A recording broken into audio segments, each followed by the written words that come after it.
오늘 저는 여러분들과 함께 구원의 서정, 하나님의 예정이라는 제목으로 은혜의 말씀을 나누겠습니다. 기도하겠습니다. 오늘도 말씀을 선포할 때 성령이 내려오셔서 말씀을 조명하셔서 7가지 완전한 역사를 이루어 주옵소서. 모든 것을 가르치시고 주님의 음성을 생각나게 하시고 성령받아 예수 증인 되게 하시고 모든 진리 가운데로 인도하여 주옵시고 장래일을 말씀하여 주옵시고 예수님의 영광을 나타내시고 성령님이 오셔서 죄와 의와 심판에 대하여 우리 안에 있는 세상을 책망하여 주옵소서. 성령이 가라사대 내가 불러 시키는 일을 위하여 바나바와 바울을 따로 세우듯이 우리에게 직접 말씀하여 주옵소서.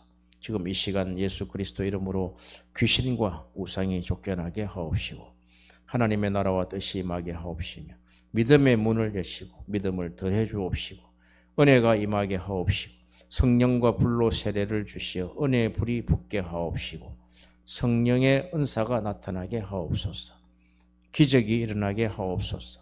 예수 그리스도 이름으로 기도하옵나이다. 아멘.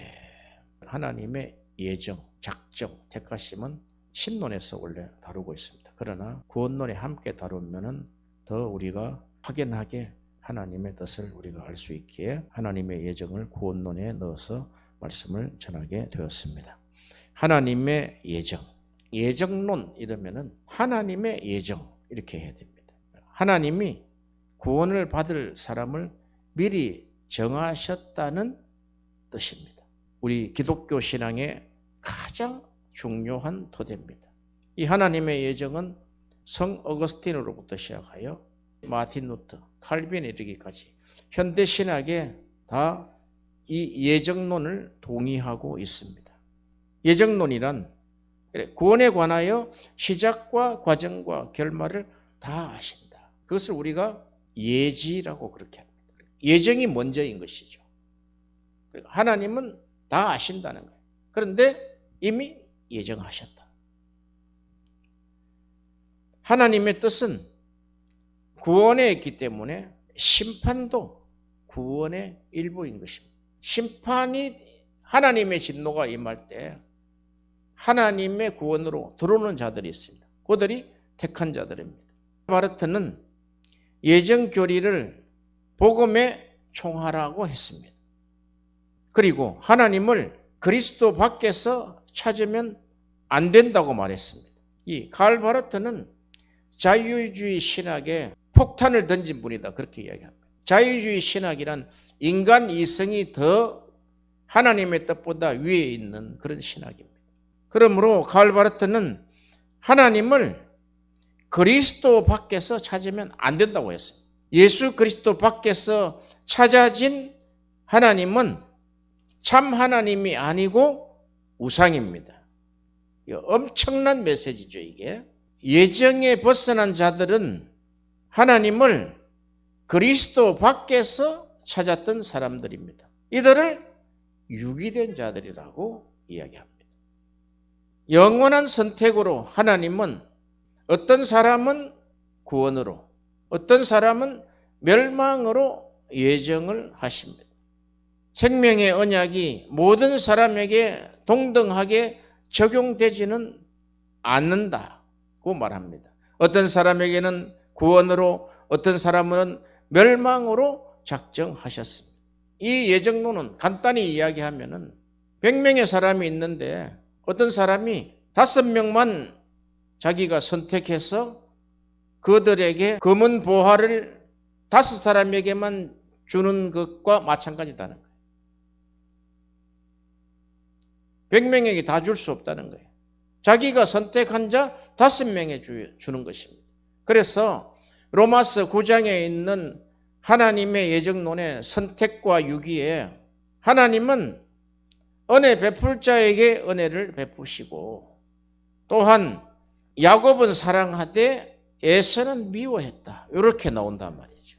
그리고 토기장이가 그가 지은 것을 자기의 뜻에 따라서 쓸 수도 있고 깨트릴 수도 있다는 거예요. 하나님은 아브라함을 부르실 때 창세전에 하나님의 영원한 선택이 먼저 있었습니다. 때가 참에 우리를 부르신 것도 이에 속한 것입니다.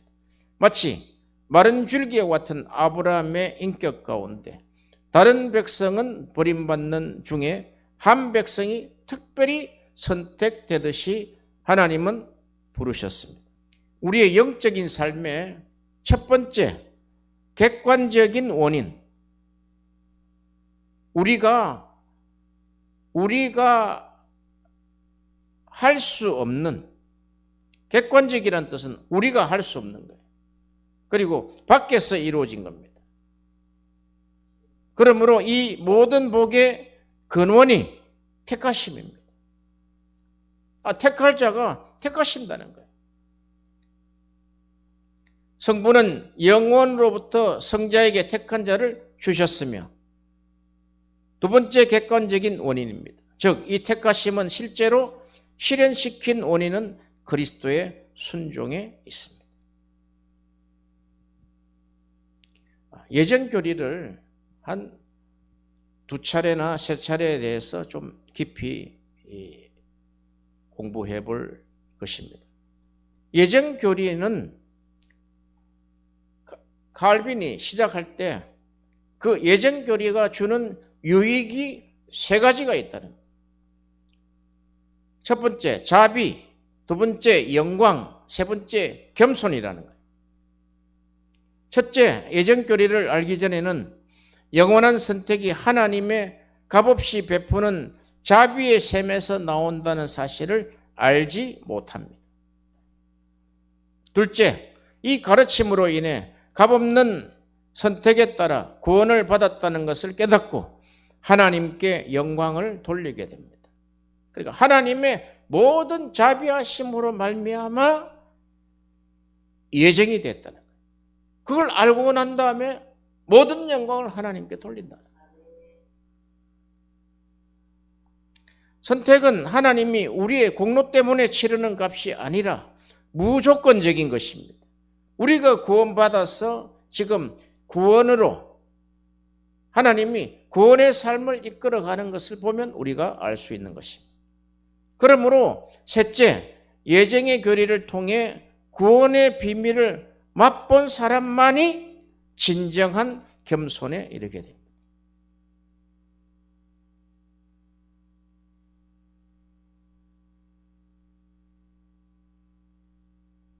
로마서 11장 5절 6절에 그런즉 이와 같이 지금도 은혜로 택하심을 따라 남은 자가 있느니라. 만일 은혜로 된 것이면 행위로 말미암지 아니함이니 그렇지 않으면 은혜가 은혜되지 못하느니라. 우리는 하나님의 영원한 선택을 알기 전까지는 우리의 구원이 그의 값없는 자비의 셈에서 흘러나온다는 사실에 대한 분명한 감화에 이르지 못합니다. 이 원리에 대한 무지가 하나님의 영광을 떨어뜨리며 참된 겸손으로부터 심히 멀어지게 합니다. 그래서 칼빈의 5대 기독교 신앙의 5대 강론을 보면 첫 번째, 전적 무능입니다. 인간이 전적 구원에 대해서 할 수 있는 일이 아무것도 없다는 거예요.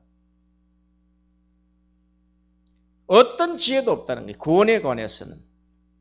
그래서 하나님이 무조건적으로 선택을 합니다. 칼빈의 5대 신학 강령은 첫 번째, 인간의 전적 무능. 여기에 반발할 사람이 없습니다. 구원에 관하여서는 우리가 할 수 있는 일이 없다는 거예요. 공로주의, 지금 현대 신학은 우리도 어느 공로가 있다. 내가 안 믿으면 뭐 구원을 어떻게 받을 수 있겠습니까? 이런 것이죠. 그 두 번째는 하나님의 무조건적인 선택. 하나님은 하나님의 뜻에 따라 하기 때문에 무조건적으로 선택을 하고 선택한 그들에게 제한된 속죄를 주신다. 그리고 하나님은 그 선택된 자들에게 저항할 수 없는 은혜를 주시고 그리고 끝까지 인내하고 견뎌서 승리하게 하는 성도의 견인을 주신다는 것입니다. 어떤 사람은 선택하고 어떤 사람은 유기한다는. 그리고 저항할 수 없는 은혜. 하나님이 은혜를 주시면 우리가 저항할 수가 없는 거예요. 사도 바울을 한번 보세요. 그가 12 제자와는 달리 부활하신 예수님을 직접 만났다. 사도 바울의 신앙은 독특합니다. 사도 바울의 신앙은 제자들과는 달리 율법의 박사입니다. 율법 연구를 해서 율법을 통달하고 있는 사람. 그런데 부활하신 예수님을 다메섹 도상에서 만나지요. 그가 아라비아로 갑니다. 아라비아에 있는 시내산이라고 그랬어요. 거기 가서 직접 부활하신 예수님과 직접 만남을 통해서 바울의 신학이 정리돼서 다시 예루살렘으로 올라오는 것입니다. 이 예정론은 너무너무나 큰 하나님의 비밀입니다. 토기장이에게 어떻게 권한이 없겠습니까? 자기가 만든 토기들에게 그것을 잘 사용할 수 있는 권한도 있을 것이고 깨트릴 권한도 있다는 거예요. 그렇게 사도 바울은 풀어나간다는 거예요.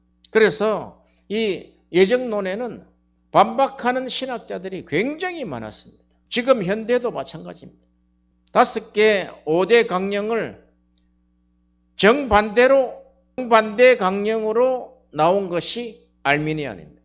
인간이 전적으로 무능하지 않다는 거예요. 그리고 하나님은 무조건적인 선택이 아니라 조건적 선택이라는 거예요. 제한된 속죄가 아니고 하나님은 모든 자를 구원하시는 모든 자에게 대한 속죄라는 거예요. 그리고 저항할 수 없는 은혜가 아니라 그 은혜도 인간의 기준에 따라서 받을 수 있는 사람만 받고 받지 않는 사람 안 받을 수도 있다는 거예요. 이렇게 예정론에 반박된 이론을 가지고 나온 것에 대해서 이제 제대로 칼빈의 교리를 세운 것이 17세기에 도르토 지방에서 도르토 신조 안에 나온 것이 5대 강령, 그러니까 튤립이라는 5대 강령이 거기서 나오게 되는 것입니다. 이렇게 예정론을 거부하고 반박하는 자들에게는 아예 문을 잠가 걸어서 아무도 이 예정교리의 맛을 볼 수 없도록 하는 자들은 하나님에 못지않게 사람들에게도 해를 끼친다는 거예요. 왜냐하면 이는 우리를 충분히 겸손하게 해서 마땅히 낮아질 만큼 낮아지게 하고 우리가 얼마나 하나님께 많은 빚을 지고 있는지 진심으로 느끼게 하는 최고의 교리이기 때문입니다. 견고한 확신을 지탱해주는 최고의 버팀목이 여기에 있는 것입니다. 그리스도가 그것을 만들어주신 조성자이십니다. 요한복음 10장 28절 29절에 내가 그들에게 영생을 주노니 영원히 멸망하지 아니할 것이요 또 그들을 내 손에서 빼앗을 자가 없느니라. 그들을 주신 내 아버지는 만물보다 크심에 아무도 아버지의 손에서 빼앗을 수 없느니라. 이런 걸 종합해서 예정론이 탄생이 된 거죠. 교회가 무엇인지 분명한 모습을 드러내는 것도 이 교리로부터 시작이 됩니다. 두 번째, 예정교리는 성경의 가르침에 따른 것이며 우리는 그 앞에서 현명한 무지를 견지해야 합니다. 성 어거스틴은 말합니다. 우리는 믿음의 길에 이르렀다. 그러므로 계속해서 행하자. 그곳에는 지식과 지혜의 모든 보화가 감추어져 있느니라. 주님은 이렇게 말씀합니다. 내가 아직도 너희에게 이를 것이 많으나 지금은 너희가 감당치 못하리라. 사도 바울도 그러죠. 지금은 내가 부분적으로 희미하게 하는데 우리가 주님을 만날 때면 그것이 확실해지리라 그랬습니다. 얼마나 겸손합니까? 이렇게 성경을 기록하고도 자기는 부분적으로 알고 부분적으로 말하고 부분적으로 예언한다는 거예요. 우리의 신앙의 첫 고리가 뭐냐면 바르트가 이야기했죠. 우리는 절대자인 하나님을 원한다는 거예요. 인간은 절대자인 하나님을 원한다. 그러나 예수 그리스도 안에서 발견하지 못한 것은 다 우상이다 그랬어요. 이게 넓은 면으로 우리가 한번 보니까 모든 측면이 다 그래요. 예수 그리스도 안에서 예수 그리스도로 말미암아 이루어져야 된다. 아니면 그것이 우상이다는 게 우상. 신앙의 첫고리가 그렇습니다. 사도 바울은 그렇게 이야기하죠. 주님의 말씀에 따라서 이제 십자가의 길을 가는 사람들은 우리가 예정을 받아서 선택된 자들이 구원을 확인하고 난 이후에 가야 되는 그 십자가의 길은 첫 번째, 자기를 부인하고 날마다 자기 십자가를 지고 나를 쫓아라. 그렇게 했어요.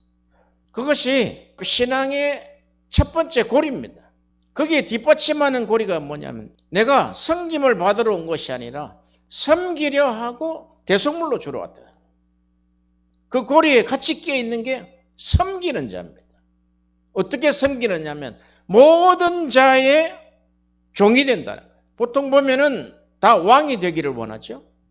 그거는 지금 신앙의 고리가 거꾸로 끼인 거예요. 딱 끼인 자리를 보면은 십자가의 길을 가죠. 자기를 부인하죠. 섬기려 하죠. 그리고 섬기는 그 최종 대상들에게 내가 너희보다 더 못한 종이다는 거예요. 그러면 끝인 거예요. 신앙의 고리가 잘못 끼어져 가지고 지금도 열심히 가는 사람들이 얼마나 많습니다. 우리가 믿음의 길에 이르렀습니다. 그러므로 계속해서 우리가 행하는데 어떻게 행하느냐? 그렇게 세 가지를 행해라는 거예요. 십자가의 길을 가는 자는 그렇게 가야 된다는 거예요. 그렇게 해야만 하나님의 영광이 드러난다는 것입니다. 세 번째, 야수적 무지가 아닌 성경 울타리 안에서 절제된 지식을 추구해야 합니다. 칼빈 이야기 보세요. 너희들이 몰라도 너무 모른다는 거예요. 그리고 짐승 같은 무지를 가지고 있다는 거예요. 야수적 무지라 했어요. 그렇게 하지 말고 성경 울타리 안에서 그리스도 안에 절제된 지식을 추구해야 한다. 예정의 비밀들을 심사숙고하면서 매우 신중하게 다루고 있다는 점에서 절제는 칭찬을 받아야 합니다. 성경은 성령의 학교로서 필요하기도 한 지식을 하나도 빠짐없이 담고 있으며 유익한 것들만 알도록 가르치기 때문입니다. 그렇기 때문에 우리는 성경에 드러난 예정에 관한 지식을 신자들에게 빼앗는 일이 없도록 주의해야 합니다. 마지막 날 주님을 만나보면 알겠죠. 가장 성경적인 것이 무엇이냐? 모세는 다음과 같이 몇 마디로 이를 분명히 표현했습니다. 신명기 29장 29절에 감추어진 일은 우리 하나님 여호와께 속하였거니와 나타난 일은 영원히 우리와 우리 자손에게 속하였느니 이는 우리에게 이 율법의 모든 말씀을 행하게 하심이라. 감추어진 것이 있다는 거예요. 감추어진 일이 있고 나타난 일이 있다는 거예요. 그러니까 하나님이 계시란 감추어진 것을 나타내게 한다는 거예요. 예수님이 이 땅에 오셔서 하신 모든 말씀은 계시입니다. 감추어진 비밀을 이제 말씀하시는 거예요. 그게 씨 뿌리는 비유로부터 시작이 됐잖아요. 그것은 우리가 성경을 읽을 때 그 감추어진 비밀을 우리가 해석하면서 이것이 우리에게 조명이 되면은 그 역사가 그대로 일어난다는 거예요. 죽은 자가 살아난다는 거예요. 그러므로 없는 것을 있는 것 같이 부르시는 하나님이시라는 거예요.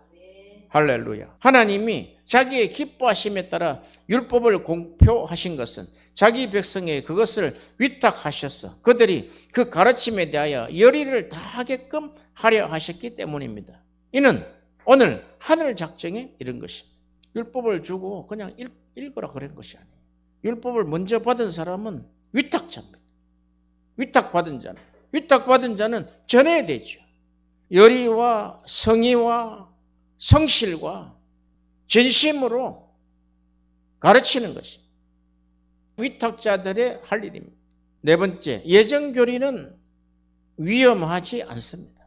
주님이 비밀로 숨겨둔 것을 탐구해서도 안 되고 그가 공공연히 드러낸 것을 무시해서도 안 됩니다. 우리는 한편의 지나친 호기심으로 다른 한편의 지나친 배은망덕으로 정죄를 당하지 않도록 해야 됩니다. 로마서를 우리가 지금 1장을 하고 있는데 1장 18절부터는 하나님의 진노가 불의로 진리를 막는 모든 사람들의 모든 경건치 않음과 불의에 대하여 하늘로부터 쫓아난다 그랬습니다.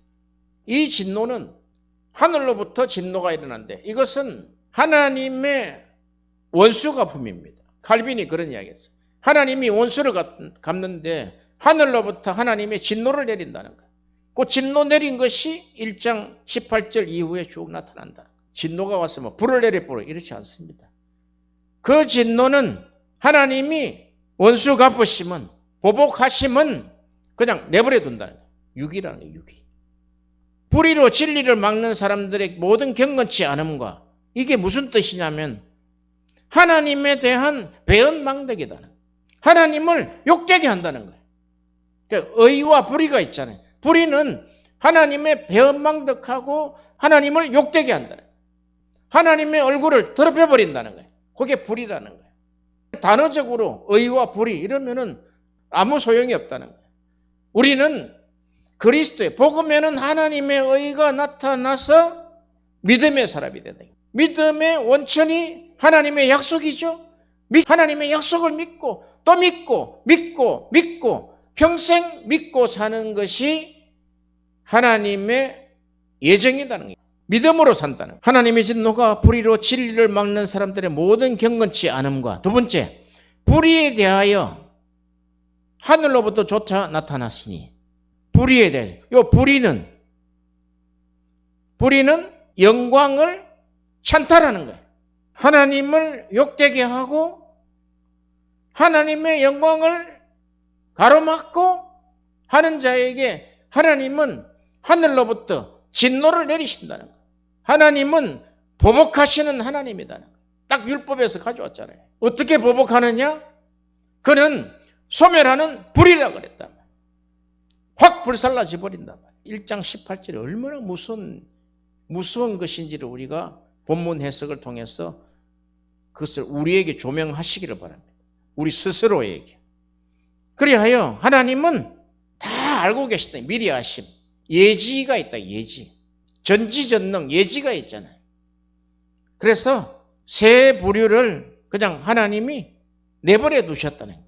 그래서 1장 24절에 하나님께서 저희를 마음의 정욕대로 더러움에 내어버려 두사 저희 몸을 서로 욕되게 하시고 26절에 하나님께서 저희를 부끄러운 욕심에 내어버려 두셨으니 또 저희 여인들도 순리대로 쓸 것을 받고 영리로 쓰더라.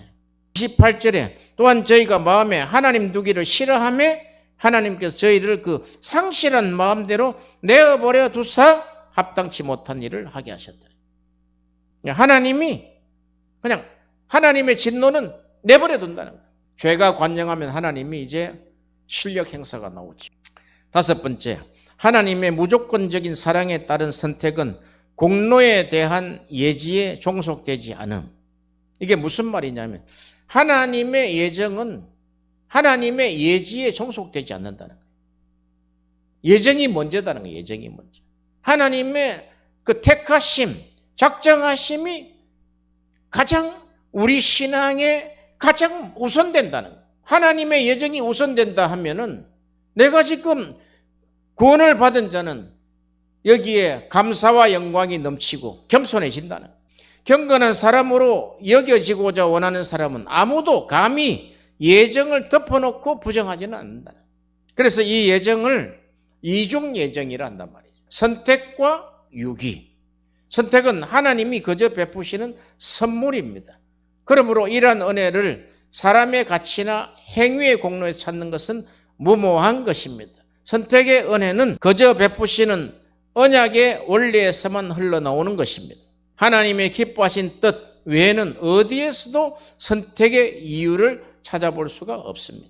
그러므로 하나님의 진노로 유기된 자는 하나님이 밟아내리는 것이 아니라 그냥 두신다는 거예요. 하나님 없이 살아라. 그러면 그 자들은 평생에 그리스도 안에 있는 하나님을 볼 수 없게 된다는 거예요. 우리가 찾는 하나님은 그리스도 안에서 찾는다는 거예요. 유기된 자는 핑계치 못한다는 거예요. 유기가 없다면 선택도 없게 될 것이라고 칼빈은 이야기했습니다. 예정에 따라 하나님은 어떤 사람은 자녀로 삼으시어 생명의 소망에 이르게 하시고 어떤 사람들은 판결하시어 영원한 죽음에 이르게 하시면 얼마나 지금 무섭습니까? 만약에 이 메시지를 영상으로 듣는 사람들도 이 메시지에 화답을 해 주시기를 바랍니다. 지금 이 메시지를 듣는 사람은 하나님이 택한 자다 말이에요. 택한 자. 그러면 택한 자가 교회를 안 나가고 하나님 뜻대로 살지 않는다. 그러면 얼른 돌아와야죠. 얼른. 그런 자들 하나님이 얼른 돌아올 수 있는 마음을 주신단 말이에요. 예정론이 그냥 오다 가다 생긴 그런 것이 아니다. 예정론은 하나님이 만세 전에 작정하신 것이다. 우리가 예지를 하나님께 돌려드릴 때 이는 모든 것이 그의 눈앞에 항상 있었으며 예지란 그렇습니다. 하나님의 예지는 예지력이라 그러죠. 예지력. 하나님의 예지. 예정이 있으면 예지가 있단 말이에요. 모든 것이 그의 눈앞에 있는 것이 예지단 말이에요. 그리고 영구적으로 그렇게 머물러 있으므로 그의 지식에는 미래의 것도 과거의 것도 없으며 모든 것이 현재의 것이라는 사실을 의미한다. 하나님은 언제든지 현재라는 거예요. 현재. 하나님의 시간대에 바로 오늘이라는 거예요. 그날이라는 거예요. 마지막 날이라는 거예요. 그래서 카이로스라는 단어를 쓰죠. 그러므로 이 예정은 하나님의 영원한 작정입니다. 하나님의 부르심은 이를 개인들 각각 가운데서 입증하셨을 뿐 아니라 아브라함의 전체 후손 가운데서 그 예를 우리에게 제시하셔서 각 민족의 미래의 처지가 그의 선택에 달려 있음을 분명히 하셨습니다. 아브라함의 자손 중에 이삭이 있죠? 이스마엘이 있죠? 이삭은 예정되고 이스마엘은 유기됐다 이 말. 신명기 32장 8절 9절에 지극히 높으신 자가 민족에게 기업을 주실 때 인종을 나누실 때에 이스라엘 자손의 수혜대로 백성들의 경계를 정하였도다. 여호와의 분깃은 자기 백성이라 야곱은 그가 택하신 기업이로다. 이런 것이 이제 성경이 보인다 이 말이에요. 야곱은 택한 기업이었지만 에서는 버린 기업이다. 버린 기업. 그런데 따지고 보면은 다 약속의 백성이에요. 아브라함의 자손이니까 약속의 백성임에도 불구하고 택한 백성이 있고 유기된 백성이 있다.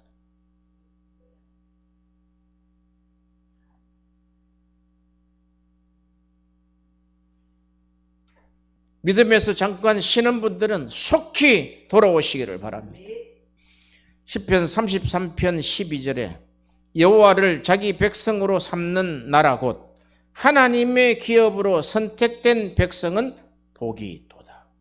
사무엘은 그들에게 생기를 불어넣을 선한 소망을 갖게 하려 합니다. 사무엘상 12장 22절에 여호와께서 너희를 자기 백성으로 삼으신 것을 기뻐하셨으므로 여호와께서 그의 크신 이름을 위해서라도 자기 백성을 버리지 아니할 것이요.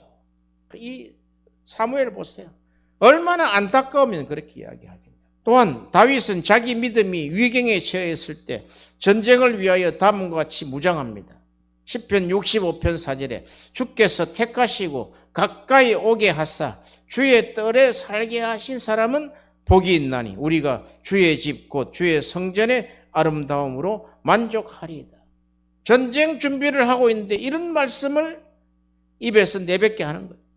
하나님 안에 감추어진 선택은 첫째 해방뿐 아니라 둘째 해방과 그 사이에 있는 다른 은총들에 의해서도 확정됨으로 택하신다는 말씀의 효과는 하나님이 원하시는 모든 것을 행하신 것입니다. 이사야 14장 1절에 여호와께서 야곱을 긍휼히 여기시며 이스라엘을 다시 그들의 땅에 두시리니 나그네 된 자가 야곱 족속과 연합하여 그들에게 예속될 것이라. 다시 택한다는, 바벨론 포로된 자를 다시 하나님 택하시다. 그러니 심판도 구원의 한 분야다는 거예요. 버림과 다시 택하심 사이에서 사무엘상 16장 1절에 이미 여호와께서 사울을 버려 이랬어요. 로마서 11장 7절에 이스라엘이 구하는 그것을 얻지 못하고 오직 택하심을 입은 자가 얻었고 그 남은 자들은 우둔하여 졌느니라. 우둔은 완악하게 됐다. 돌같이 무감각하게 됐다. 하나님의 약속에 대해서 돌같이 무감각해진 자들을 우둔하고 우매한 자다. 사람의 넘어짐도 하나님의 섭리에 따른 것입니다. 그러나 사람은 자신의 죄악 때문에 넘어집니다. 타락의 원인은 그분의 예정에 있지 않고 사람의 불순종에 있습니다. 굉장히 중요한 이야기다. 그 하나님이 죄의 기원이 하나님께 있습니다. 이렇게 나갈 수 있단 말이에요. 죄의 기원이 하나님께 있는 게 아니에요. 불순종한 아담에게 있는 거죠. 그것이 사탄으로 왔다는 거예요. 여섯 번째, 혈통상 언약의 후손에 속한 자들 중에 일부만 지킴을 받고 나머지는 끊어집니다. 하나님은 가인을 거부하셨죠.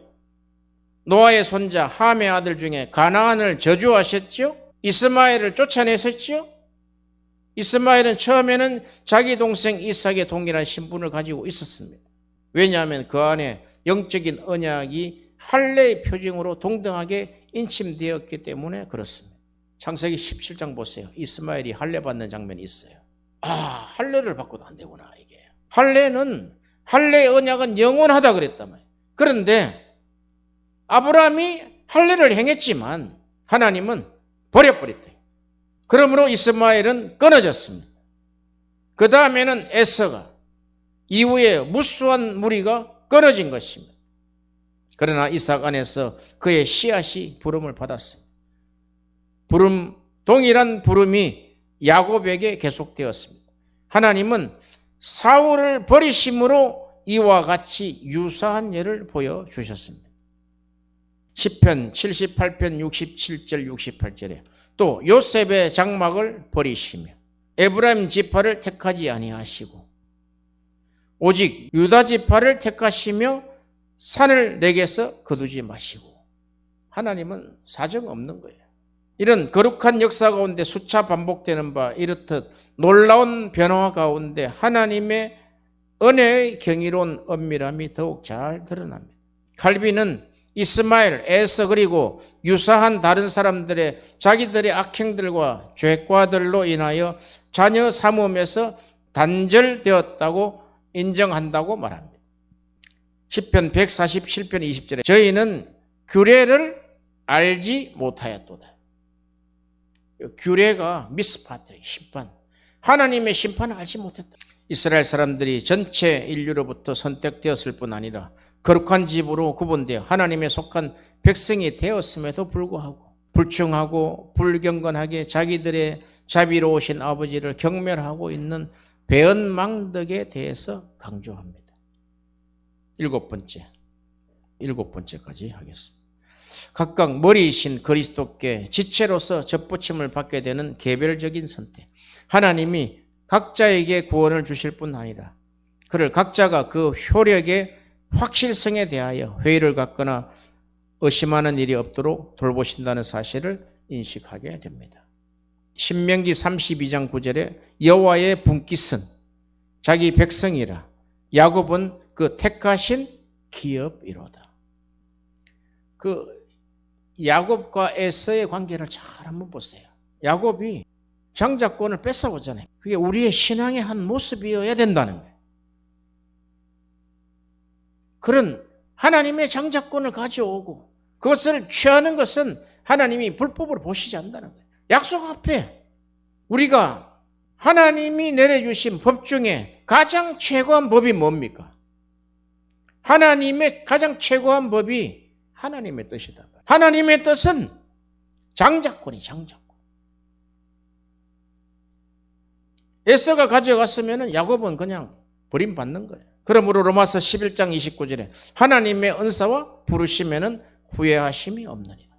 아브라함의 자녀들이 되는 것을 그저 헛되고 무익한 일이라고 말한다면 이는 언제나 언약에 대한 모욕을 일삼는 행위가 될 것입니다. 하나님은 자기의 불변하는 계획에 따라서 자기의 원하시는 자들을 자기를 위하여 예정한 것입니다. 이와 같이 성경이 밝히 보여주듯이 하나님은 어떤 자들은 단번에 취하셔서 구원에 이르도록 원하셨던 때 반해 어떤 자들은 멸망에 내맡겨 두고자 원하셨습니다.